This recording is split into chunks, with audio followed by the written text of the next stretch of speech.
I never thought the jungle could be so loud. The cicadas shriek as if their wings are tearing the air itself apart, and parrots above my head seem locked in endless arguments, 1,000 voices battling for dominance. And yet, beneath all this chaos, there is another sound, something deeper, quieter, like a whisper pressing against my skull. It began 3 nights ago, when I lost the trail. I had come here as a biologist, part of a research team sent to document rare amphibians along one of the Amazon's lesser-known tributaries. But curiosity or arrogance perhaps led me away from my companions. The jungle punished me for that. One wrong turn, and the river that had been my compass vanished behind walls of green. I had been walking ever since, guided only by instinct, and instinct was betraying me. On the second day, dehydrated and nearly delirious, I stumbled into a clearing where I found something strange carved into the trunk of a giant ceiba tree. It was a circle with a line running through the center, etched deep with some sharp instrument. Around it, smaller carvings like snakes, dozens of them coiled in patterns I didn't recognize. I pressed my fingers against the grooves. Fresh, I thought, maybe someone else had passed through here not long ago. But the deeper I wandered, the more it felt as though I was not following anyone, but rather being led. The villagers back in the last town had warned us about this part of the forest. The blind serpents, one elder had said, shaking his head, his eyes clouded as if remembering something both sacred and terrible. They show themselves only to the lost. Follow them, and you will not return the same. Some return rich with visions, others never return at all. I had dismissed it then as folklore, the kind every culture clings to in order to make sense of the unknown. Yet here, alone and trembling with fever, I found myself replaying his words again and again, as though they had been meant specifically for me. That night, as I lay curled beneath a tangle of roots, I first heard the sound that would haunt me. It was not the hiss of a snake. No, it was something more orderly, more disciplined, the soft, synchronized rustle of scales sliding across dead leaves. A dozen bodies moving in unison.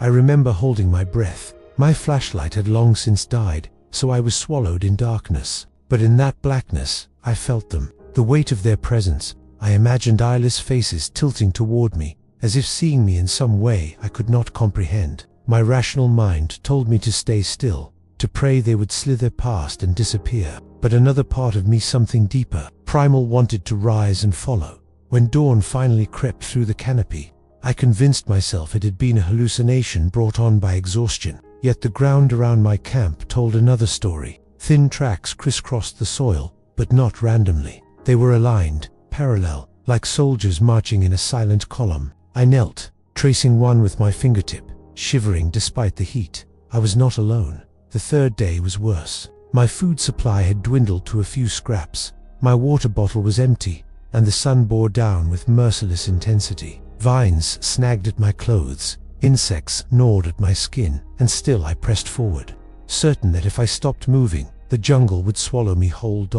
By afternoon, the heat gave way to sudden rain. The Amazon does not ease into its storms it attacks. Sheets of water hammered down, turning the ground to sludge. I sought shelter beneath a massive kapok tree, its roots twisting like the bones of some ancient beast. That's when I saw them. At first I thought the rain had conjured illusions. A line of movement shimmered at the edge of my vision, weaving between trunks. Then, as lightning flashed overhead, I saw them clearly. Snakes, long and pale.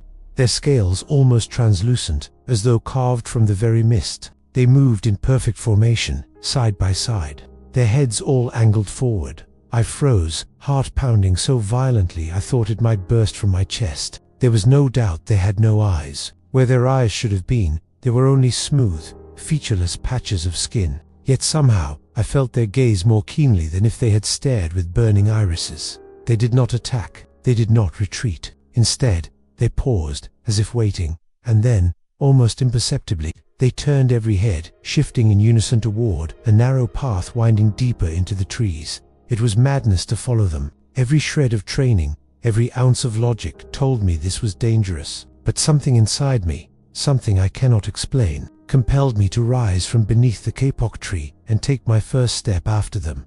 The rain lessened, but the air grew heavier, as though I was stepping into a different world altogether. The snakes glided forward with eerie grace, never deviating from their formation. I stumbled behind, branches clawing at my arms, mud sucking at my boots, but I could not tear my eyes away. Hours passed, or perhaps only minutes. Time seemed to dissolve in that place. Eventually, the forest opened into a hollow I had never seen before. There, in the fading light, stood what looked like ruins. Great stones rose from the earth, carved with spirals and symbols, half devoured by roots and moss. A chill passed through me, one that had nothing to do with the rain.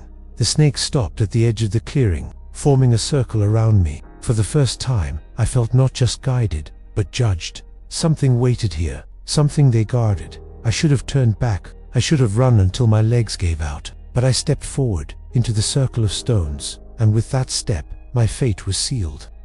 The first thing I noticed was the silence, not the stillness of night, nor the hush that falls before a storm. This was deeper, heavier, a silence so absolute it pressed into my ears like pressure underwater. The second thing I noticed was the stars. They were wrong. Too many, too bright, whirling in spirals that pulsed like living veins across the heavens. They twisted slowly, deliberately, and I had the dreadful sense that they were watching me. The serpents surrounded me, glowing faintly, their bodies as pale as moonlight. They slithered in patterns, weaving symbols into the grass, their formation too precise to be random. Circles, spirals, endless coils. I should have fled. I should have screamed. Instead, I stood frozen, awed, as though my will had dissolved. Then one serpent approached me, larger than the rest, its body thick as a tree trunk, its head rising to meet my eyes, where its eyes should have been. Smooth, pale skin reflected the starlight. It tilted, studying me, or perhaps letting me study it, without sound,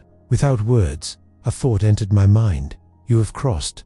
I gasped, staggering back. The serpent's jaw did not move, but the voice, ancient, resonant code in my skull. "You have crossed," it repeated. "Fewer chosen, fewer still survive. What is this place?" My voice cracked, trembling.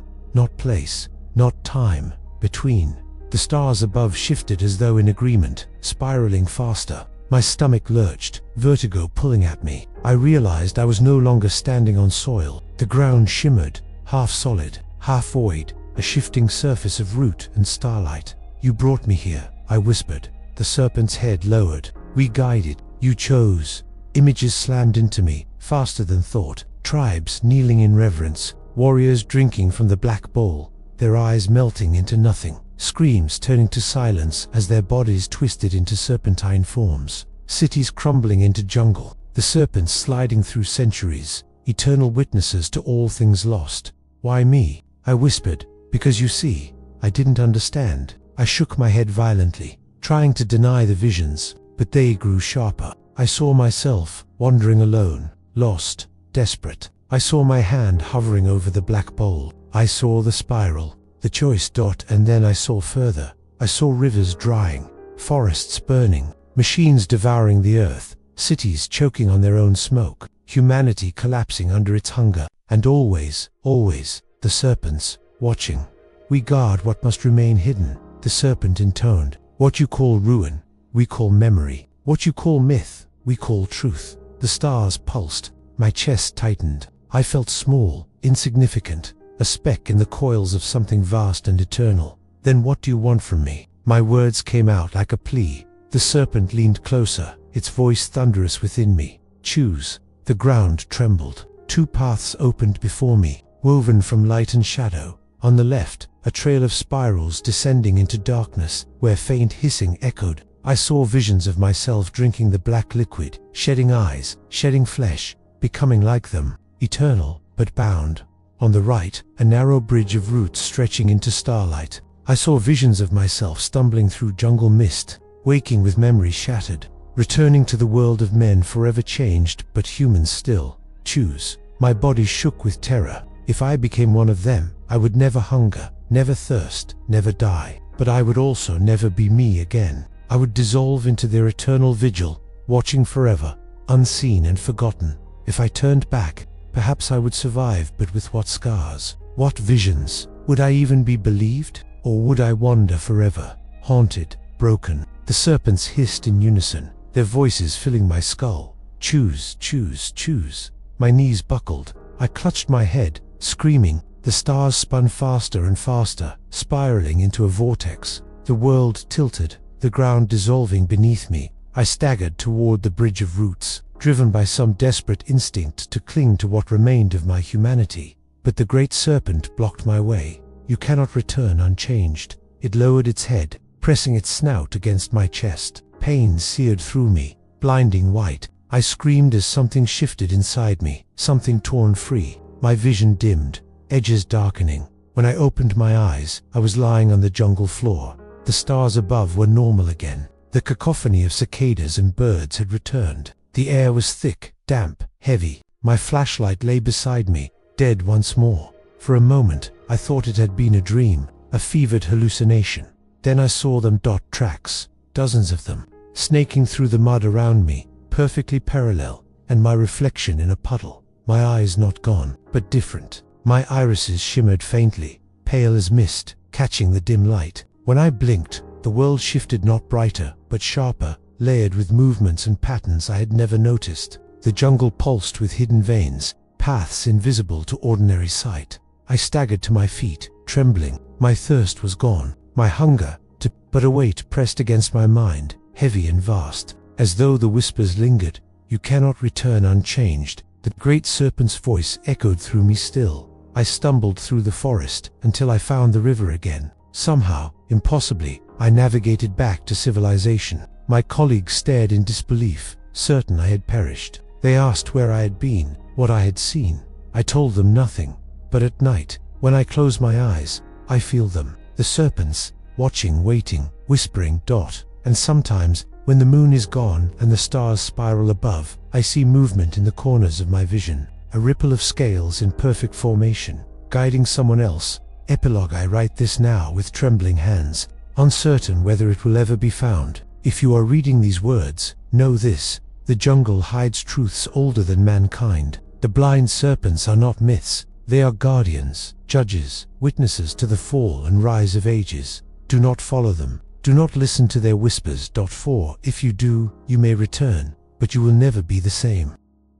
The circle of stones. I had seen ruins before, crumbled walls swallowed by vines, ancient altars cracked by centuries of rain, but never anything like this. The stones here felt alive. Each slab towered above me, carved with spirals that seemed to twist and writhe if I stared too long. Moss covered their surfaces, but in patches the carvings gleamed, as though freshly etched despite the passage of untold ages. The snakes circled me still, their pale bodies glistening in the dim light. They did not hiss or strike. Instead, they formed a perfect ring, as though holding the boundary between me and whatever lay within. I should have felt trapped. Instead, I felt chosen. I stepped across the circle. The moment my boot touched the soft earth inside, the air shifted. The jungle noise, the shrieking cicadas, the croaks of frogs, the constant chatter of birds vanished. Silence swallowed everything. My breath roared in my ears. My heart thundered like a war drum.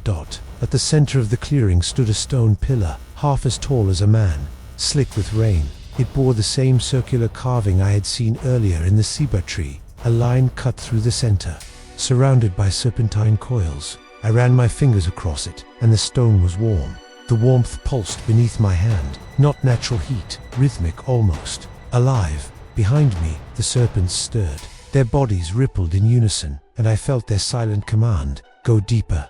I don't know why I obeyed. Hunger gnawed at me, thirst burned my throat, yet I pressed forward, into a narrow passage where tree roots bowed inward like an archway. The further I walked, the darker it became. Shadows pressed against me, clinging to my skin like a second layer. Then I smelled it, earth and stone, mingled with something metallic, like rust or blood. My flashlight, which I had thought long dead, flickered to life in my pack. I swear to you, I had not touched it. But when I pulled it free and clicked the switch, it glowed with a weak but steady beam. The passage opened into a cavern, stalactites dripped from above, their tips gleaming like daggers. The floor was uneven, marked with shallow pits filled with stagnant water, and upon the walls, carvings, not crude scratches, detailed, deliberate murals depicting scenes I could barely comprehend. Men and women kneeling before serpents, blind serpents, their eyeless faces turned toward the sky. Above them, spirals, circles, suns devoured by shadows. In some images, the serpents coiled protectively around humans. In others, they crushed them mercilessly. My hands shook as I traced one figure, a man held in a serpent's coils, yet his face was serene, as though transcendent. I remembered the villagers' words: some return rich with visions, others never return at all. The deeper I went, the more oppressive the air became. The silence was absolute now, broken only by the occasional drip of water. I realized the snakes were no longer behind me. Panic surged, but then I felt it again, the presence. Though unseen, they were there, watching. Guiding dot in the deepest chamber. I found it. A pit yawned in the stone floor, wide enough for 10 men to stand across. From it rose a faint mist, glowing faintly blue in the beam of my light, and at the edge of the pit stood an altar. Upon the altar rested a bowl carved from obsidian, filled with liquid so dark it seemed to devour the light itself. The carvings around the pit depicted the same ritual over and over. A man drinking from the bowl, his eyes vanishing, his face elongating, his body twisting. In the final image, he was no longer man, but serpent. I staggered back, bile rising in my throat. Transformation, sacrifice. Was this what the serpents had once been? Humans who drank from the bowl and surrendered their sight to gain what? Knowledge, power, immortality. The pit exhaled, a long sigh that stirred the mist. And then, from the shadows, they emerged again. The blind serpents, dozens of them, sliding along the walls, coiling around the altar. Their bodies gleamed in the dim light, and their eyeless faces tilted toward me. For the first time, I heard them not with my ears, but within my skull. A chorus of whispers, too many voices layered atop each other, yet all carrying the same command: drink. I stumbled backward. No, I whispered, though my voice cracked with doubt. Drink. Images flooded my mind, visions of tribes kneeling, of serpents guiding them through darkness, of men transformed into something more than human. I saw jungles burning, rivers drying, cities crumbling into dust, and always, always, the serpents watching, guiding, waiting. My throat burned with thirst. My hands trembled. I thought of my team, the ones I had lost in the forest. I thought of the villagers, their warnings. I thought of my own arrogance, believing I could tame this place with science and reason. And I thought of what it might mean to understand, to truly see as they did, beyond eyes, beyond flesh. The whispers grew louder, crashing like waves. I staggered toward the altar. My reflection stared up from the black liquid, distorted, shifting. For a moment, I thought I saw scales upon my skin. My hand hovered above the bowl, and then something changed. The whispers fell silent. The serpents shifted, parting to reveal the far side of the cavern. There, carved into the wall, was another spiral. Unlike the others, this one was incomplete, its outer rings broken. I don't know why, but I knew it was a choice. The bowl, or the spiral. Drink, and perhaps become like them. Step through the spiral, and what? Freedom. Death. My legs shook as I moved. I chose the spiral. I pressed my hands against the broken carving, and the stone yielded beneath my touch like clay. Light flared, blinding, searing. I cried out, and for a heartbeat I thought my eyes had been torn away. When the light faded, I was no longer in the cavern. I stood in another clearing, beneath a sky I did not recognize. Stars blazed above, far too many, swirling in spirals that mirrored the carvings. The jungle around me was silent, vast, endless. And then I realized I was not alone. The serpents had followed, but they were different now, larger, radiant, their bodies glowing faintly, as though woven from the starlight itself. They coiled around me, not as hunters, but as guides, and I understood, in some dim, shattering way, that I had stepped into their world.